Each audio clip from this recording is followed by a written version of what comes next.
안녕하세요 여러분. 오늘 하루도 주님의 은혜와 평강이 여러분의 하루 가운데 가득하기를 축복합니다. 오늘 본문은 역대하 2장입니다. 솔로몬은 주님의 이름을 받들어 모실 성전과 자기의 궁전을 짓기로 작정하였다. 그래서 솔로몬은 짐꾼 7만 명, 산에서 돌을 떠낼 사람 8만 명, 그들을 감독할 사람 3,600명을 뽑았다. 솔로몬은 또 두로의 히람 왕에게 사람을 보내서 다음과 같이 부탁을 하였다. 내 선친 다윗이 친히 거처할 궁을 지을 때에 임금님께서 백향목을 보내주신 것처럼 내게도 그렇게 해주시기를 바랍니다.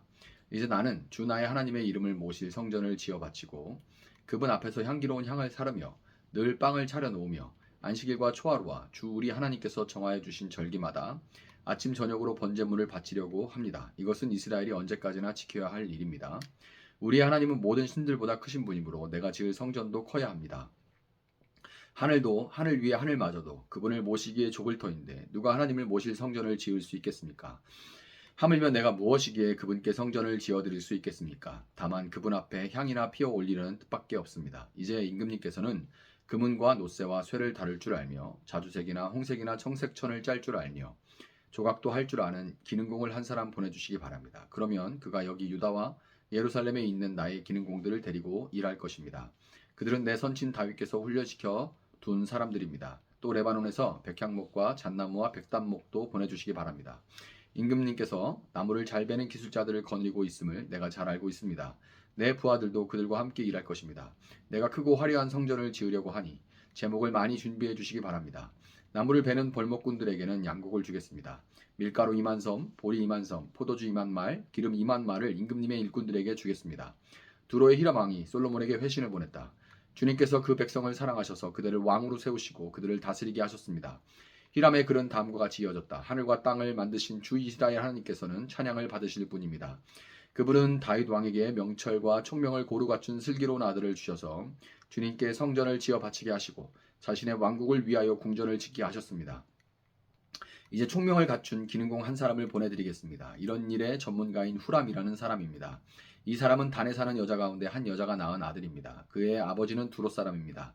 이 사람은 금은과 노쇠와 새와 보석과 나무를 다룰 줄 알며 자주색과 청색 모시와 홍색 천을 짤 줄 알며 모든 조각을 잘 합니다. 어떠한 것을 부탁받더라도 모든 모양을 다 만들어낼 수 있는 사람이니 왕의 기능공들과 내 상전이시며 임금님의 선왕이신 다윗의 기능공들과 함께 일을 하게 하십시오. 임금님께서 말씀하신 밀과 보리와 기름과 포도주는 내 일꾼들에게 보내주십시오. 우리가 레바논에서 임금님께 필요한 만큼 나무를 베어 뗏목으로 엮어서 바다로 욥바까지 띄어보낼 터이니 그 뗏목을 예루살렘까지 운반하는 것은 임금님께서 하십시오. 솔로몬의 아버지 다윗이 전에 이스라엘 땅에 살던 이방인의 인구를 조사한 일이 있는데 솔로몬이 다시 조사해보니 그 수가 모두 15만 3,600명이었다.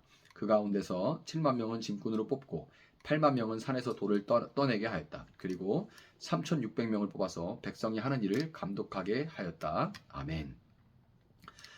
자, 역대기는 열왕기와 다르게 성전 건축을 중심으로 기록이 되어 있기 때문에 성전 건축을 준비하고 완공한 이 다윗과 솔로몬에 대한 어떤 부정적인 면들은 배제를 하고 그들을 온전한 왕으로 기록을 하고 있습니다. 앞선 1장의 말미에 기록된 솔로몬의 말을 거래하는 이 말무역이 나오죠. 말무역은 열왕기에는 부정적인 걸로 기록이 되어 있어요. 부정적인 걸로 기록이 되어 있는 반면에 역대기에서는 이 말이 많고 한 것에 대해서 솔로몬이 누린 부귀영화의 상징으로 이 말이 숫자가 많은 것들을 이렇게 제시를 하고 있어요. 그래서 그가 이렇게 말을 잘 무역하고 번성하게 했던 것들이 그의 지혜의 일부이다. 이렇게 표현을 하고 있는 겁니다.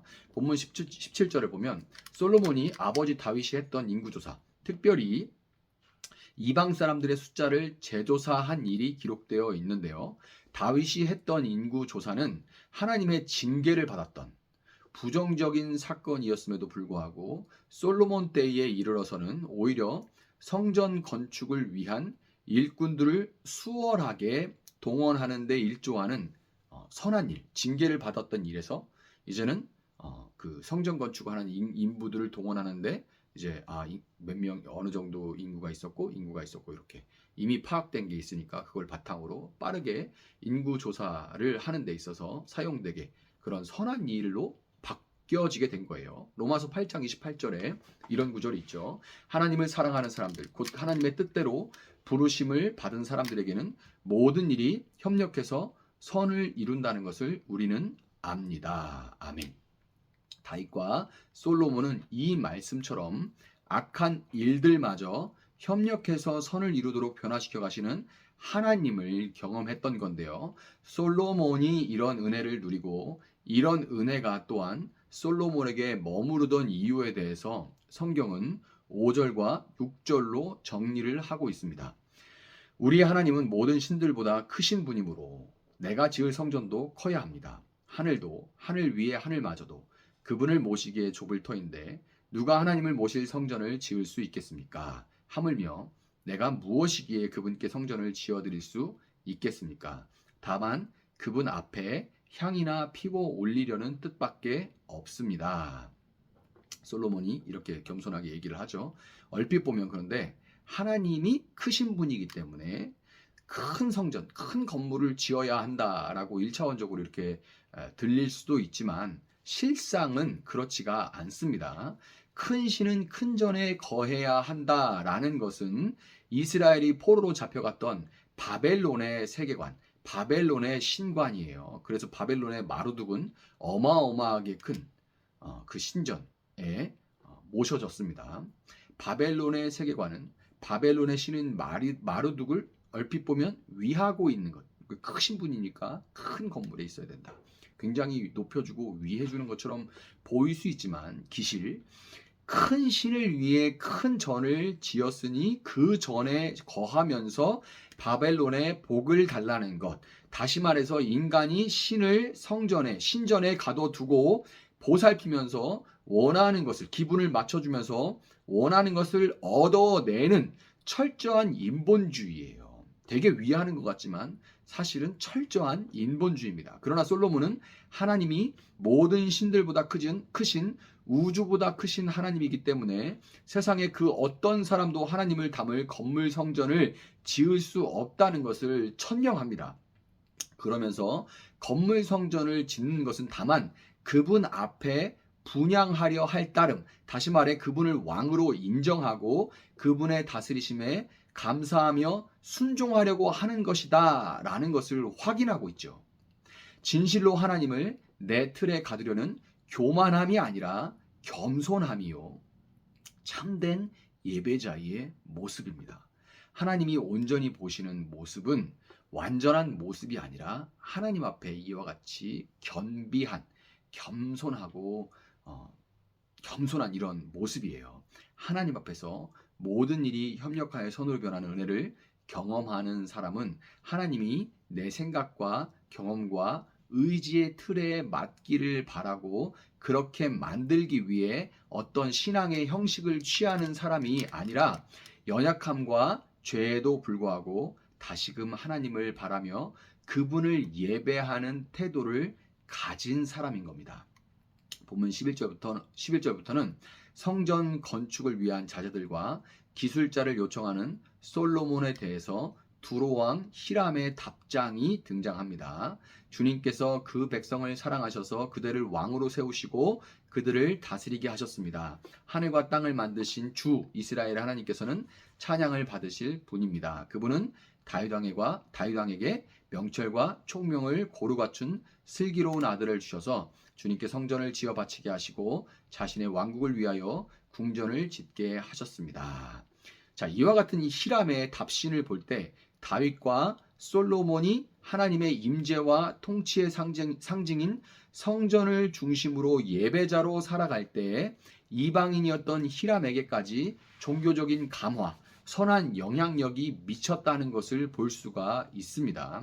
17절과 18절을 보면 성전 건축이 시작될 때 수많은 이방인들이 이미 참여하고 있다는 것을 확인할 수가 있죠. 이것은 유대인들과 이방인들에게 차별 없이 열려있는, 이미 구약에도 차별 없이 열려있는 하나님 나라의 보편성을 보여줌과 동시에 다윗과 솔로몬의 예배하는 삶을 통한 선한 영향력이 바로 이방인들도 하나님의 다스림 안에 참여하도록 만드는 통로라는 것을 보여주고 있는 거예요. 여러분, 우리는 성전 대신 예수 그리스도를 마음과 우리 삶의 중심에 모신 움직이는 성전들입니다.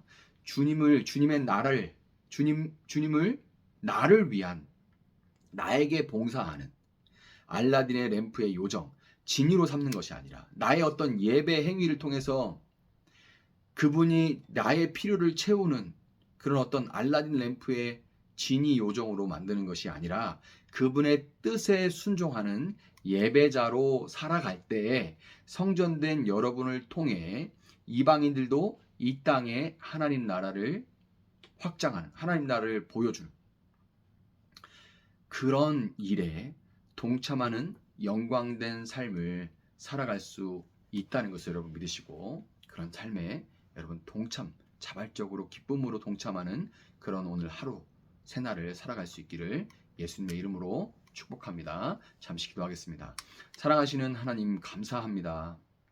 오늘도 저에게 말씀 주셔서 잠시나마 이 말씀을 붙들고 기도하고 또 마음에 새기고 또 우리가 움직이는 성전 되었다는 것을 자각할 수 있는 은혜를 주시니 감사합니다. 주님, 우리가 참으로 주님을 모신 성전으로서 하나님을 중심으로 살아가게 하시고 예배자로 언제 어디서나 하나님과 동행하는 삶을 통하여서 우리의 말과 행동에, 우리의 모든 결정에, 우리의 모든 선택에 하나님의 다스림이 임하게 하셔서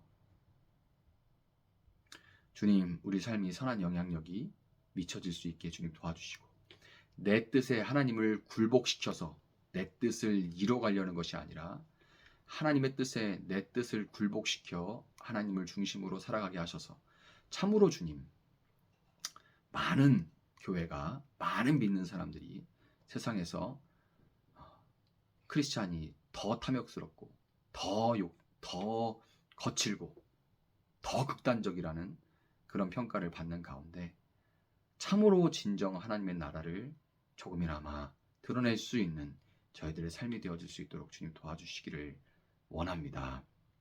겸비하게 성전을 대하는 태도를 갖고 참으로 성전을 중심으로 살아갈 수 있는 저희들 될 수 있도록 주님 붙들어 주시고 저희들의 삶을 통하여 주님의 크신 일을 나타내 주시옵소서. 감사하며 예수님의 이름으로 기도합니다. 아멘. 오늘 주신 말씀 붙들고 계속해서 기도합니다.